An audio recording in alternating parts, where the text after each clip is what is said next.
नमस्कार, property junction में आप सबका स्वागत है। मैं हूं पल्लवी नागपाल जैल।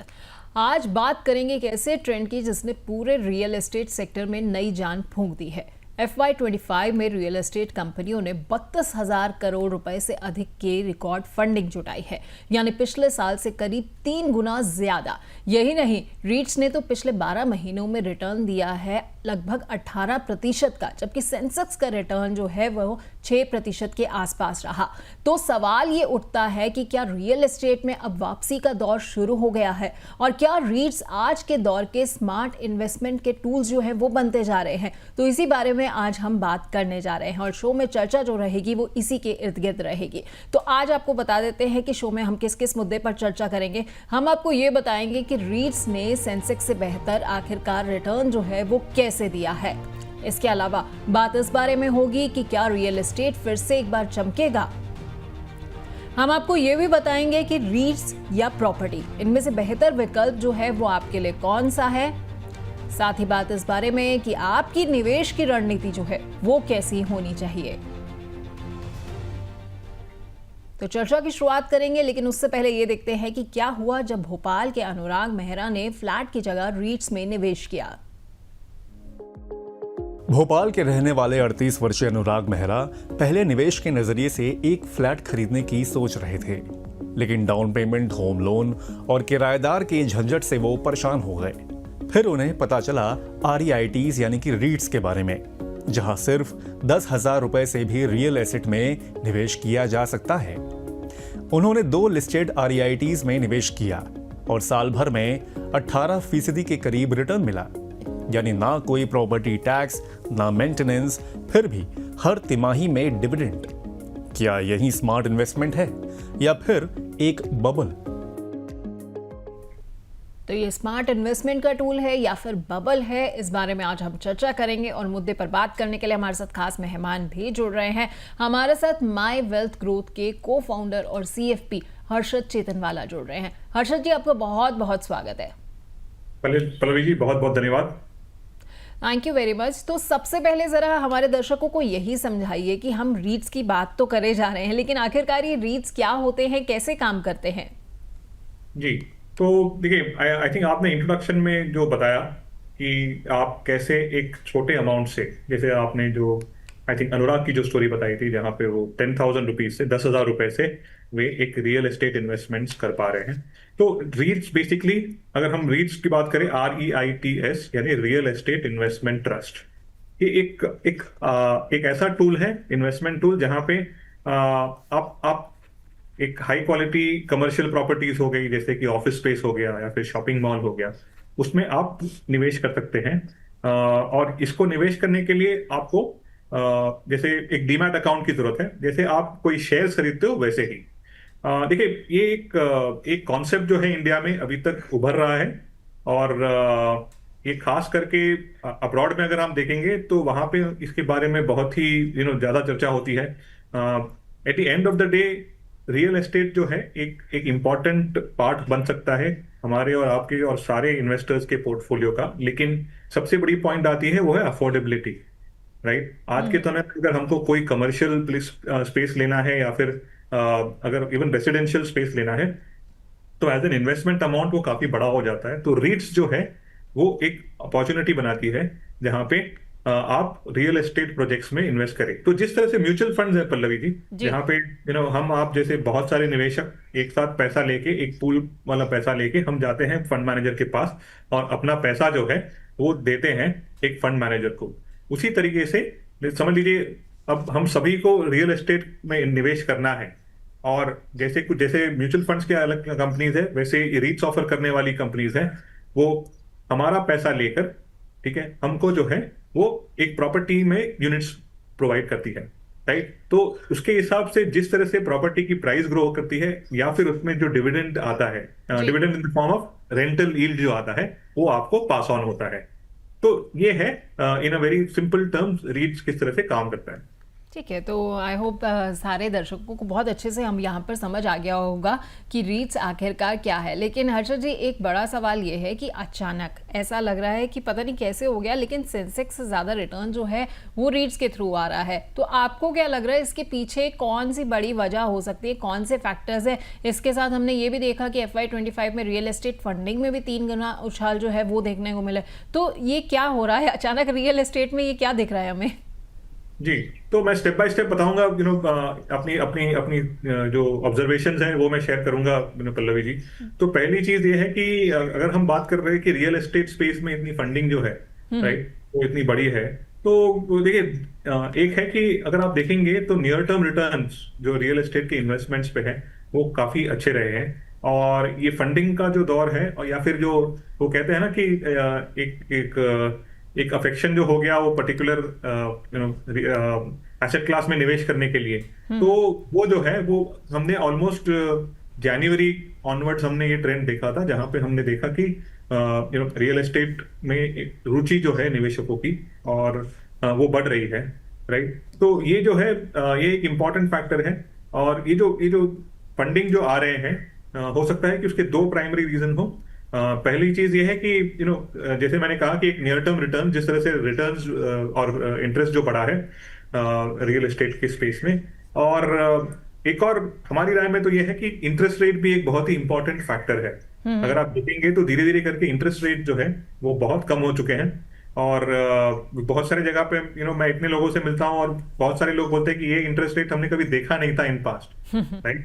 ठीक है, तो रियल एस्टेट में इंटरेस्ट रेट की बहुत ही इंपॉर्टेंट सिग्निफिकेंस है, जहां पे आप उसमें निवेश करने में बहुत सारे लोग जो है वो ज्यादातर वो एक लोन द्वारा जो है प्रोजेक्ट फंड करते हैं, ऑफिसेस खरीदते हैं और अपना घर खरीदते हैं। तो ये स्पेस में, रियल एस्टेट स्पेस में, lower interest rates will always work.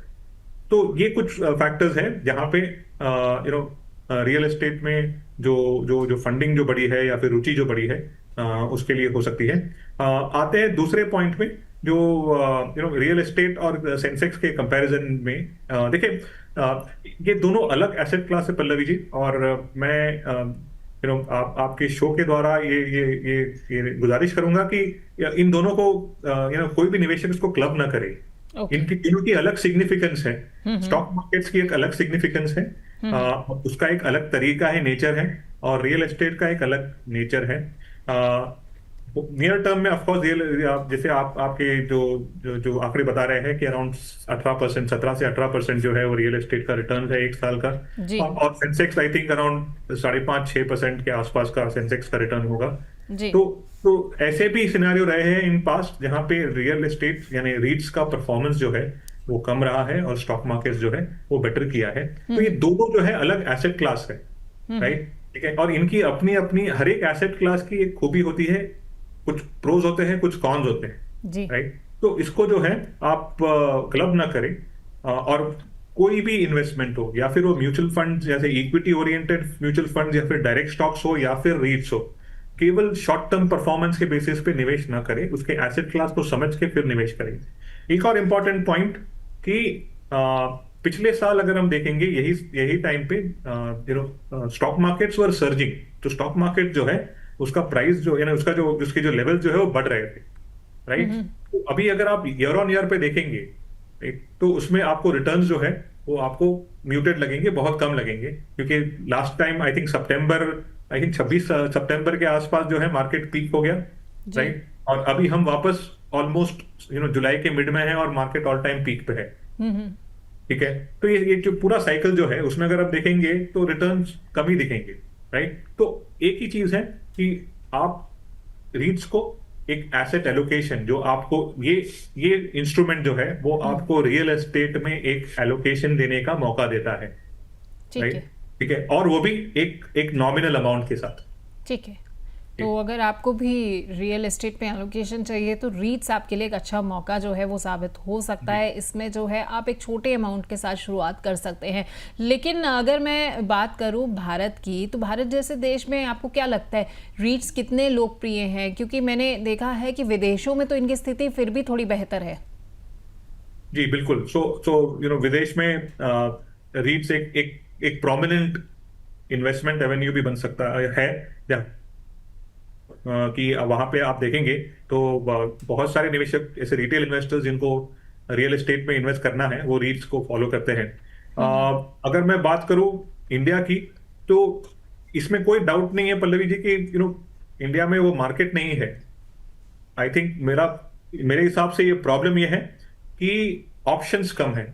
I think 4 रीट्स listed है जी, राइट, और ऑप्शंस बहुत लिमिटेड है।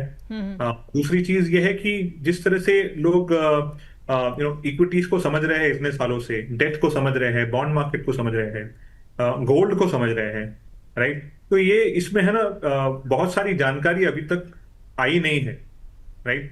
और रियल एस्टेट एक ऐसा सेगमेंट है, जैसे कि अगर मैं बात करूं तो एक प्रॉपर इंडेक्स जो होता है ना, बेंचमार्क, राइट, वो नहीं है, ठीक है, इंडिया में। आज हो सकता है कि जहां पे जिस शहर में या फिर जिस लोकेशन पे हम रहते हैं वहीं पे एक बिल्डिंग का प्राइस अलग होता है, दूसरे बिल्डिंग का प्राइस अलग होता है, राइट, बिल्कुल। ठीक है। तो ये जो चीज है, ये this has to be changed अगर हमको रियल एस्टेट में वाकई में एक रिटेल लेवल पे इन्वेस्टमेंट्स लाना है तो। लेकिन रीट्स एक बहुत अच्छा इंस्ट्रूमेंट है, और आज ज्यादातर लोगों के पास जो ओवरऑल इन्वेस्टमेंट्स का पोर्टफोलियो देखेंगे तो एक कमी रह जाती है, वो है रीट्स की, और वो है रियल एस्टेट की। और मेरा अंदाजा ये है कि अगर रीट्स और थोड़ा स्ट्रेंथन हो और सही ऑप्शंस आए और जानकारी मिले लोगों को, तो धीरे धीरे करके रीट्स में भी एलोकेशन बढ़ाने में कोई बुराई नहीं है। लेकिन उसको समझना जरूरी है। किसी भी चीज में आप निवेश करें तो पहले समझ के निवेश करें। बिल्कुल, लेकिन हर्षद जी कहीं ना कहीं लगता है कि ये सिचुएशन शायद इसलिए है क्योंकि रियल एस्टेट जो एक सेक्टर है वो बहुत ज़्यादा स्ट्रक्चर्ड नहीं है। कहीं ना कहीं एक मन में जो है वो डर रहता है, क्योंकि हमने देखा है कि कितने बिल्डर्स जो हैं वो अपने प्रोजेक्ट्स पूरे नहीं कर पाते हैं, उसके बाद वहाँ पर जो है वो अपने आप को दिवालिया घोषित कर देते हैं। तो शायद एक आम आदमी जो है उसमें आज उतनी जागरूकता ही नहीं है रीट्स को लेकर जितनी उसके मन में या जितनी जानकारी उसके पास जो है वो म्यूचुअल फंड से जुड़ी हुई है। जी, तो पल्लवी जी देखिए, अगर मैं खुद एक प्रॉपर्टी में वॉक इन करूं और एज एन इन्वेस्टर या फिर एज अ कंज्यूमर जाके मैं उस प्रॉपर्टी में समझ लीजिए कि मैंने एक कमर्शियल स्पेस खरीद लिया या फिर मैंने घर खरीद लिया एज एन इन्वेस्टमेंट, ठीक है, तो वो पूरा रिस्क जो है वो मेरा है, वन, ठीक है। जिस तरह से हम म्यूचुअल फंड्स को देखते हैं, राइट, अभी मैं एक एग्जांपल लूंगा इक्विटी म्यूचुअल फंड्स का। तो इसी तरीके से होता है कि अगर मुझे कोई स्टॉक मार्केट पे 3 कंपनीज अच्छी लगी है तो मैंने वो 3 कंपनीज खरीद ली, राइट। अब हो सकता है कि ये 3 कंपनीज ना चले और मेरा पैसा जो है वो अटक जाए या फिर मेरा पैसा लॉस आ जाए, राइट। उसी तरीके से ये जो रियल एस्टेट में मैंने खुद वॉक इन करके ये मैंने किया है, राइट। ये प्रॉपर्टी मैंने खरीदी है और इसका मेरे को जो इशू आ रहा है कि वो प्रॉपर्टी जो है वो स्टक हो चुकी है, राइट, ठीक है। लाइकवाइज तो जिस तरह से म्यूचुअल फंड का एक फ्रेमवर्क है, रीट्स का भी एक फ्रेमवर्क है। जिस तरह से म्यूचुअल फंड्स में एक फंड मैनेजर होते हैं, राइट, तो रीट्स में भी डेडिकेटेड टीम होती है जो डिसाइड करती है कि कौन से प्रोजेक्ट्स में उनको फंड करना चाहिए, कौन से प्रोजेक्ट में नहीं करना चाहिए, राइट, ठीक है। अब यहाँ पे भी आपके पास एक फंड मैनेजर है, एक फंड मैनेजमेंट टीम है, ठीक है। लेकिन अंतर ये आता है कि अब तक जिस तरह से हमने रियल एस्टेट को देखा है, और उसमें कोई डाउट नहीं है कि ऐसे बहुत सारे ऐसे प्रॉपर्टीज हैं आपके ऑफिस जो आपके घर के बाजू में भी रहेंगे, मेरे भी बगल में बहुत सारे हैं जो कहीं पे शुरू होकर रुक जाते हैं, राइट। तो ये जो है ये रेगुलेशन आई थिंक रेरा आने के बाद वो काफी चेंजेस आया है। लेकिन रीट्स इज नॉट लाइक कि मैं एक पर्टिकुलर कमर्शियल प्रॉपर्टी लेके मैं रुक गया और अगर वो प्रोजेक्ट बंद हो गया तो मेरा पूरा प्रॉब्लम हो गया। तो उसके लिए जो है वो ड्यू डिलिजेंस करने के लिए जो रीट्स के मैनेजर्स होते हैं, फंड मैनेजर्स टाइप, अगर मैं उसको रिलेट करूं म्यूचुअल फंड्स के इसमें, तो ये वो ड्यू डिलिजेंस करते हैं, ओके, उसके हिसाब से आगे बढ़ते हैं। तो कहीं ना कहीं एक प्रॉपर होमवर्क करके ही रीट्स में जब वो निवेश करते हैं तब आपको यूनिट्स जो है वो अलॉट होते हैं। ठीक है, तो यानी कि अपनी तरफ से जो है वो फंड मैनेजर सब कुछ क्रॉस चेक करते हैं, उसके बाद ही निवेश किया जाता है। तो अगर जो दर्शक आज हमारा शो देख रहे हैं मन में अगर ये कहीं पे भी डाउट आ रहा है कि पता नहीं रीट्स जो है वो मेरे पैसे के लिए सेफ है या नहीं है, तो बिल्कुल एक सेफ इंस्ट्रूमेंट जो है वो है। और उसके अलावा सबसे बड़ी बात जो है आपको एक हिस्सेदारी दे देता है रियल एस्टेट सेक्टर में भी। लेकिन हर्षद जी, अभी भारत में तो फिलहाल जो है वो कमर्शियल रीट्स है, लगता है कि आने वाले वक्त में रेजिडेंशियल रीट्स भी जो है वो शुरू हो जाएंगे? हम ये उम्मीद रखते हैं, लेकिन जैसे मैंने कहा कि रेसिडेंशियल या फिर कमर्शियल में भी बहुत कम ऑप्शंस हैं, राइट? ठीक है। और रेसिडेंशियल में तो एक और चैलेंज है कि हो सकता है कि आज मेरे मेरे घर का जो प्राइस है और मेरे नेबर का जो घर का प्राइस है वो डिफर करेगा। अब उसमें किस तरह से एक रेसिडेंशियल रीट्स काम करे, राइट? तो जबकि ये फ्रेमवर्क बना हुआ है कि किस तरह से रीट्स को मैनेज किया जाए, क्या ड्यू डिलिजेंस किया जाए, उसी तरह से एक बेंचमार्क, जैसे हम बीएसई सेंसेक्स हो गया, निफ्टी 50 हो गया, राइट?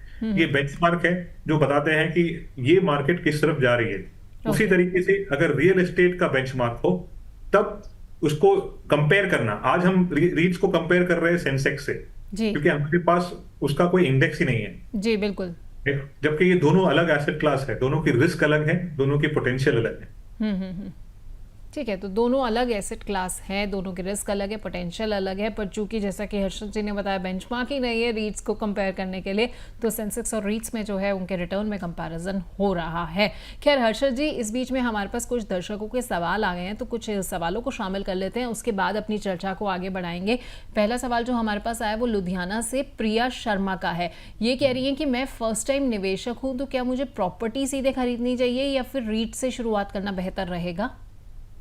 तो देखिए, अगर आप प्रिया जी का जो प्लान जो है वो इन्वेस्ट करने का है, तो आप रीट्स को इवैल्यूएट कर सकते हैं, राइट? लेकिन रीट्स में जो है हर एक रीट्स अपना अलग अलग लोकेशन पे वो क्या कहते हैं उसको प्रोजेक्ट में निवेश करते हैं, राइट?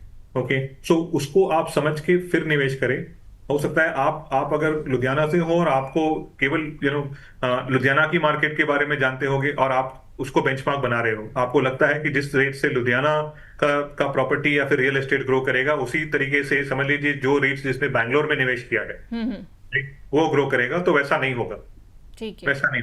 तो देखिए, रियल एस्टेट इन्वेस्टमेंट जो है उसमें आपको लोकेशन बहुत मायने रखता है जी, और फॉर्म ऑफ इन्वेस्टमेंट बहुत मायने रखता है। कहीं जगह पे हमने देखा है कि लैंड का ग्रोथ ज्यादा रहा है, कहीं पे हमने देखा है कि कमर्शियल स्पेस का ग्रोथ ज्यादा रहा है, और कहीं पे हमने देखा है कि रेसिडेंशियल का, राइट? और इन सबके जो है इनके सबके अगर लैंड को मैं छोड़ दूं तो कमर्शियल और रेसिडेंशियल इनके जो रेंटल यील्ड्स जो है वो अलग है, राइट? ठीक है, तो ये सारी जानकारी लेने के बाद प्रिया जी अपना इन्वेस्टमेंट कॉल ले, वो बेटर होगा उनके लिए। ठीक है, तो प्रिया जी आपको हर पहलू पर पहले गौर करना होगा, उसके बाद देखना होगा कि आपको किसके साथ जो है शुरुआत करनी है। अगला सवाल गोरखपुर से करण शुक्ला का है। ये कह रहे हैं क्या रीट्स में नुकसान भी हो सकता है अगर प्रॉपर्टी की वैल्यू गिर जाए तो? जी, तो देखिए, at the end of the day ये सारा इन्वेस्टमेंट्स है, राइट? हालांकि रेयरली ऐसा होता है जहां पे प्रॉपर्टी के प्राइस हमने गिरते हुए देखे। हो सकता है कि प्रॉपर्टी के प्राइस स्टैग्नेंट रहे, यानी आज आपने एक 100 रुपए में खरीदा है, वो समझ लीजिए कुछ सालों तक 100 रुपए का ही रहे। ठीक है, तो इन अ वे जो है वो आपका पैसा ग्रो नहीं कर रहा है, और इन अ वे आपने कहीं ना कहीं उसको एक लॉस तो किया ही है, बिकॉज इन्फ्लेशन को भी बीट नहीं कर पाया वो, राइट? लेकिन ज्यादातर हमने ऑफकोर्स कुछ पॉकेट्स में हमने देखा है जहां पे जो रेसिडेंशियल कॉम्प्लेक्स होती है या फिर जो कमर्शियल कॉम्प्लेक्स होते हैं जहां पे प्राइसेस हैव ड्रॉप्ड, बट लेकिन वो बहुत कम ओकेजन है। अदरवाइज यूजुअली अगर जो इन्वेस्टमेंट्स आपका है वो सही ना करे रियल एस्टेट का, तो हो सकता है कि वो स्टैग्नेंट रहे, वो प्राइस जो है ज्यादा मूव ना करे। इसलिए रियल एस्टेट में होमवर्क जो है वो बहुत मायने रखता है, बहुत मायने रखता है। बिल्कुल, तो होमवर्क जो है वो बहुत ज़्यादा मायने रखता है, जैसा कि हर्षद जी ने कहा। रियल एस्टेट में तो खास तौर पर। खैर, अगर आप भी चाहते हैं कि आप अपने सवाल जो है हमारे एक्सपर्ट से पूछें तो आप भी अपने सवाल जो है हमें भेज सकते हैं। बिल्कुल सिंपल तरीका है। आपको क्या करना है कि आपको व्हाट्सएप के ज़रिए अपने सवाल हमें भेजने हैं। व्हाट्सएप में आप सबसे पहले मैसेज में लिखिए PROP, PROP, एक स्पेस दीजिए और उसके बाद अपना सवाल टाइप करें और 9354027995 पर जो है अपना सवाल भेज दें। इसके अलावा हमारा ये जो शो है इसमें नीचे आप कमेंट सेक्शन में जाकर, लिंक के जो नीचे कमेंट सेक्शन दिया गया वहाँ पर जाकर भी आप अपने कमेंट सेक्शन में जो है सवाल टाइप कर सकते हैं। वहाँ से भी हम आपके सवाल लेंगे और हमारे एक्सपर्ट्स के ज़रिए आपके सारे सवालों के हम आपको जवाब दिलाएंगे। तो हर्षद जी के पास मैं वापस लौटूंगी, लेकिन इस बीच में मेरे साथ अभिषेक जुड़ रहे हैं। अभिषेक जो है वो हमें ये समझाएंगे कि रीट्स और फिजिकल प्रॉपर्टी आखिरकार इनमें अंतर जो है वो कहाँ पर आ जाता है। बड़े सारे पैमाने होते हैं, तो उन तमाम पैमानों को अच्छे से जो है वो अभिषेक ने एक बार देखा है, जांचा है, परखा है और उसके बाद जो है एक एक्सटेंसिव रिपोर्ट जो है वो आपके पास लेकर आ रहे हैं।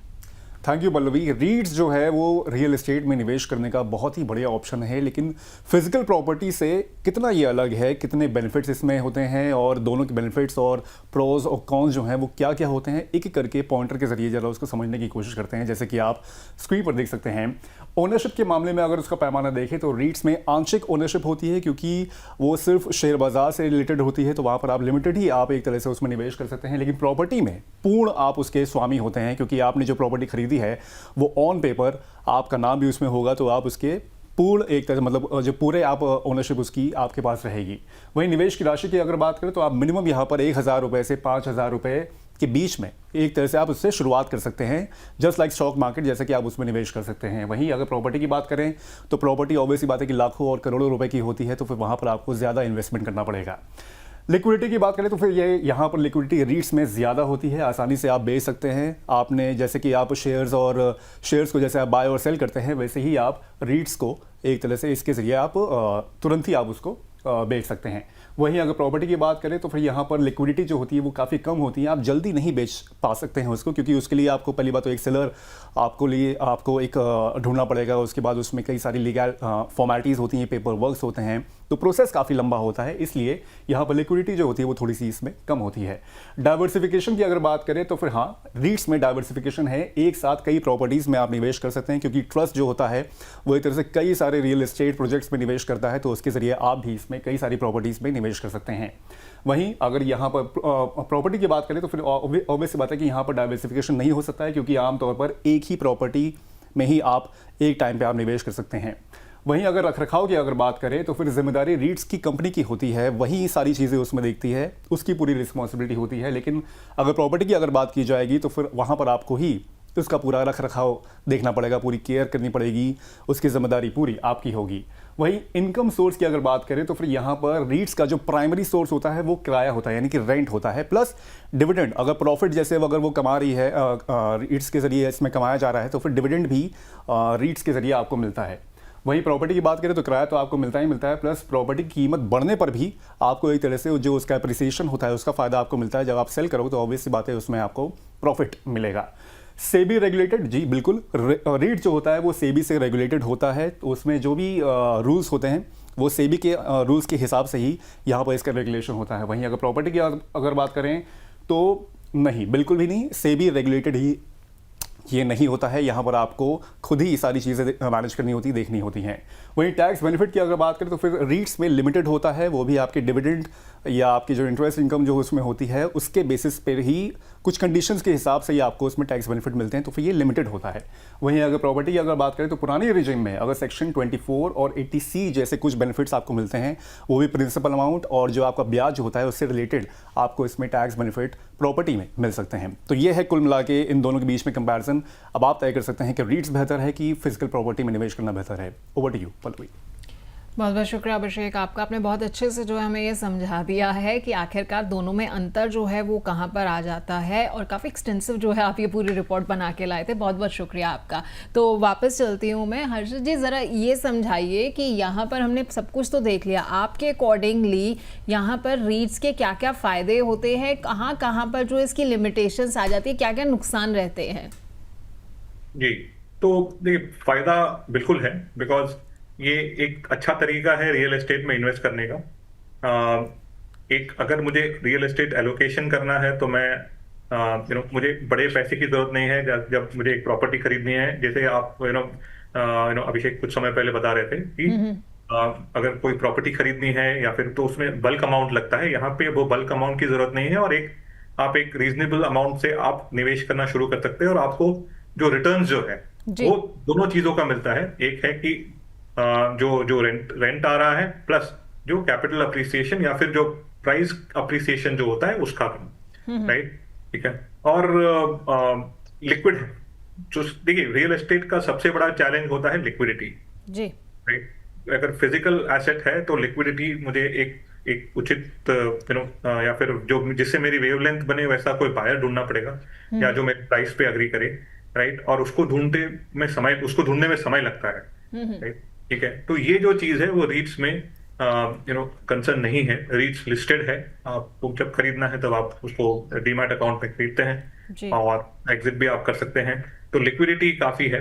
तो ये बहुत ही इंपॉर्टेंट पार्ट है। और बहुत से निवेशक ऐसे हैं जो आज के समय में उनके पोर्टफोलियो हो सकता है कि उतनी अनुमति ना दें कि वो एक प्रॉपर एक फ्लैट या फिर एक छोटा सा कमर्शियल स्पेस खरीदे। बिल्कुल। लेकिन फॉर श्योर ऐसी सिचुएशन आ सकती है जहां पे अगर ज्यादा रीट्स के ऑप्शंस हैं, तो एक एलोकेशन, जैसे आप मंथली एसआईपी करते हैं उसी तरह से आप एक एलोकेशन इक्विटी फंड्स में करें और एक एलोकेशन जो है वो रीट्स में करें, तो आपका कहीं ना कहीं एक रियल एस्टेट का जो पोर्टफोलियो में जो पार्ट है वो भी बढ़ेगा। ठीक है, तो लिक्विडिटी जो है वो बनी रहती है, आप खरीद सकते हैं, बेच सकते हैं, ये सब में परेशानी नहीं आती है। तो ऐसे में एक जो है आप हिस्सा जो है वो रीट्स में भी निवेश कर सकते हैं। लेकिन अब आपको लगता है कि ये वक्त आ चुका है कि भाई रिटेल निवेशकों के लिए जो है कोर पोर्टफोलियो का हिस्सा जो है वो रीट्स को बन जाना चाहिए? देखिए, मेरी राय में और थोड़ा सा, देखिए कोई भी इंडस्ट्री है, तो इंडस्ट्री में जब तक ज्यादा प्लेयर्स नहीं आएंगे जी। वो इंडस्ट्री सर्ज नहीं करती। हमने म्यूचुअल फंड में देखा है, हमने बहुत सारी अलग इंडस्ट्रीज में देखा है, और मैं यही उम्मीद रखता हूं कि और रीट्स प्लेयर आए, और वो अलग अलग अलग प्रॉपर्टीज, अलग अलग लोकेशंस के प्रॉपर्टीज, अलग अलग टाइप ऑफ प्रॉपर्टीज में निवेश करना शुरू करें। जब जब वो उसमें और ऑप्शंस आएंगे, आई थिंक वो एक अच्छा समय रहेगा जब आप रीट्स में निवेश कर सकते हैं। आप तक अगर आप देखेंगे पल्लवी जी, तो रीट्स एक पर्टिकुलर सेगमेंट ऑफ इन्वेस्टर्स के ही टॉप ऑफ द माइंड अगर हम कहें तो उनके दिमाग में आता है, जी। राइट? क्योंकि एक्सेस कम है, इंफॉर्मेशन लिमिटेड है, और जितने लोकेशन पे ये रीट्स निवेश कर रहे हैं वो भी लिमिटेड है, ओके। राइट? ठीक है, तो एक्सेस जो है वो कम है, थोड़े से ऑप्शंस जो हैं अभी फ़िलहाल कम है, और यही वजह है कि कहीं ना कहीं अभी से थोड़े से ना लोग घबराते हैं जब भी रीट्स की बात आती है। खैर, कुछ और सवाल हमारे पास हमारे दर्शकों के आए हैं, तो हर्षद जी कुछ सवालों को भी शामिल कर लेते हैं। नागपुर से सुमित राव का सवाल है, ये कह रहे हैं कि क्या रीट्स में लॉन्ग टर्म के लिए निवेश अगर करना हो तो क्या ये फ़ायदेमंद है? ये कह रहे हैं कि ये रिटायरमेंट प्लानिंग कर रहे हैं, तो उसमें ये सोच रहे हैं कि रीट्स में कुछ निवेश किया जाए। जी, तो हमारी राय में पल्लवी जी, डेट इन्वेस्टमेंट्स को छोड़ के बाकी सारे एसेट क्लास जो है वो लॉन्ग टर्म है, ओके। राइट? अब इक्विटी आ गया, उसमें रियल एस्टेट भी आ गया। रियल एस्टेट भी लॉन्ग टर्म इन्वेस्टमेंट ही है। अंतर एक है कि जब आप रियल एस्टेट को देखें तो रियल एस्टेट का रिटर्न्स में आप दो प्रोमिनेंट चीजें आएगी। एक है कि जो प्राइस में आपने खरीदा है उसका अप्रिसिएशन, तो basically the price appreciation of the property, और दूसरी है रेंटल यील्ड। जब भी आप रियल एस्टेट का रिटर्न्स को इवैल्यूएट करें, ये दोनों चीजों को ऐड करके देखें कि एक्चुअल में कितना ग्रोथ रेट आपको मिल रहा है। तो आपको ये ज़रूर ध्यान रखना चाहिए। खैर, अगला सवाल ले लेते हैं पूजा अग्रवाल का। ये इंदौर से हैं, ये कह रही हैं कि रीट से मिलने वाले डिविडेंड पर कितना टैक्स लगता है? जी, तो देखिए, टैक्सेशन पर्सपेक्टिव से आई थिंक कहीं ना कहीं अभिषेक ने भी टच बेस किया था, लेकिन देखिए, taxation is very similar to equities या फिर इक्विटी म्यूचुअल फंड अगर कहें तो, राइट? ओके, सो डिविडेंड, आज के समय में सारा डिविडेंड जो है वो आपको टैक्सेबल है, आपके इनकम में गिना जाता है। और शॉर्ट टर्म कैपिटल गेन्स जो है वो अप टू 1 ईयर होता है, और उसमें 20% लगता है। और लॉन्ग टर्म कैपिटल गेन्स जो है वो 1 ईयर के बाद लगता है, जिसमें 12.5% जो है 12.5% ऑफ द गेन, ये हो गया लॉन्ग टर्म कैपिटल गेन्स। तो ये टैक्सेशन। ओके, तो आई होप पूजा जी आपको टैक्सेशन जो है वो पूरा अच्छे से समझ आ गया है। अगला सवाल जो है वो भोपाल से रिया कपूर का, ये कह रही हैं क्या रीट्स में निवेश करने के लिए डीमैट अकाउंट ज़रूरी है? जी, आज के समय में डीमैट अकाउंट जरूरी है रीट्स में निवेश करने के लिए। ठीक है रिया जी, तो अगर आप रीट्स में निवेश करना चाह रही हैं तो इसके लिए यह ध्यान रखिएगा कि डीमैट अकाउंट जो है वो आपके लिए बिल्कुल ज़रूरी है। खैर आखिर में मैं आपसे हर्षद जी एक दो चीज़ें जो है वो समझना चाहूँगी। मैं ये समझना चाहूँगी कि सेबी के ऐसे कौन कौन से नियम हैं जो रीट्स को जो है वो सुरक्षित बनाते हैं, क्योंकि जो दर्शक आज हमारा शो देख रहे हैं वो ये ज़रूर जानना चाहेंगे कि अगर वो निवेश कर रहे हैं तो कहीं ऐसा तो नहीं है कि उनके साथ आगे जाकर जो है कोई परेशानी खड़ी हो सकती है, क्योंकि रियल एस्टेट में कहीं ना कहीं जब भी हम हल्का सा भी पैसा लगाते हैं तो मन में बहुत सारे डर जो है वो रहते हैं। जी, तो देखिए पल्लवी जी, जैसे मैं कह रहा था एक फ्रेमवर्क जो बना हुआ है, राइट, ओके, और सेबी जैसे जैसे वो स्टॉक मार्केट्स को मॉनिटर करते हैं और जिस तरह से म्यूचुअल फंड्स को जिस तरह से वो मॉनिटर वो कर रहे हैं, उसी तरीके से सबका एक फ्रेमवर्क बना हुआ है और वैसे ही रीट्स का एक फ्रेमवर्क बना हुआ है, राइट। यहाँ पर भी आपको प्रॉपर जो ड्यू डिलिजेंस जो है वो सेबी के एंड से भी होता है। ठीक है, तो कहीं ना कहीं ये जो है अगर मैं रीट्स की बात करूं और उस फ्रेमवर्क की बात करूं तो वो अच्छा खासा स्ट्रक्चर्ड और वेल रेगुलेटेड है, ओके, राइट। तो आई डोंट थिंक सो कि ऐसे कोई सिनेरियो आएगा जहां पर कोई रीट्स ऑफर करने वाली कंपनी सडनली पैसा लेके कहीं जाएगी, ओके। बट हालांकि ये इंपॉर्टेंट है कि जब आप निवेश करें तो जिस तरह से हम बात करते हैं कि कहीं पे भी हम किसी बैंक में भी जाते हैं तो बैंक बहुत सारे बैंक्स है जो कोऑपरेटिव बैंक्स है और बहुत सारे बैंक्स आते हैं जहाँ पे हम थोड़ा सा ड्यू डिलिजेंस करके अपने एंड से ड्यू डिलिजेंस करके फिर ही उस बैंक में इधर अकाउंट खोलेंगे या फिक्स डिपॉजिट करेंगे, राइट। तो उसी तरह से थोड़ा सा ड्यू डिलिजेंस हम और आप यानी जो निवेशक है उनको भी करना बहुत जरूरी है, राइट। और दूसरी चीज ये है कि आप ये समझिए कि आप रियल एस्टेट में निवेश क्यों कर रहे हैं। The importance is to understand कि आप इस पैसे को आप रियल एस्टेट में निवेश कर रहे हैं क्योंकि ये आपका एक ओवरऑल पोर्टफोलियो का एक हिस्सा बन सकता है और लॉन्ग टर्म के लिए है। ठीक है, तो ओवरऑल पोर्टफोलियो का हिस्सा बन सकता है। सेबी ने तो अपनी तरफ से पूरा ध्यान रखा हुआ है, लेकिन आपके ऊपर भी ये जिम्मेदारी आ जाती है कि एक निवेशक होने के नाते थोड़ा सा ड्यू डिलिजेंस जो है वो आपको भी करना चाहिए। खैर आखिर में मैं समझना चाहूँगी और आपकी इनफैक्ट राय चाहूँगी इस पर कि अगर कोई आम निवेशक है उसे आज की तारीख में जो है वो किसको प्राथमिकता देनी चाहिए, रीट्स को या फिर फिजिकल प्रॉपर्टी को? जी, देखिए पल्लवी जी, मैं पिछले 22 साल से इस इंडस्ट्री में हूं और पिछले ऑलमोस्ट अगर मैं कहूं तो ऑलमोस्ट 12-15 साल से अलग अलग लोकेशंस पे जाके बहुत सारे निवेशकों से हमने इंटरेक्ट किया है जी। तो एक समय ऐसा था पल्लवी जी जब हम नॉर्थ इंडिया में आते थे और सभी को प्रॉपर्टी में निवेश करना, ठीक है, राइट। और फिर हो गया आपका यूनिटेक डीएलएफ वाला जो किस्सा, राइट। तो उनकी प्रेफरेंस जो है वो चेंज हो गई, राइट। और फिर कभी हम डाउन साउथ जाते हैं तो खास करके केरला बेल्ट में तो बहुत सारे लोगों को रियल एस्टेट प्रॉपर्टी में निवेश करना होता है।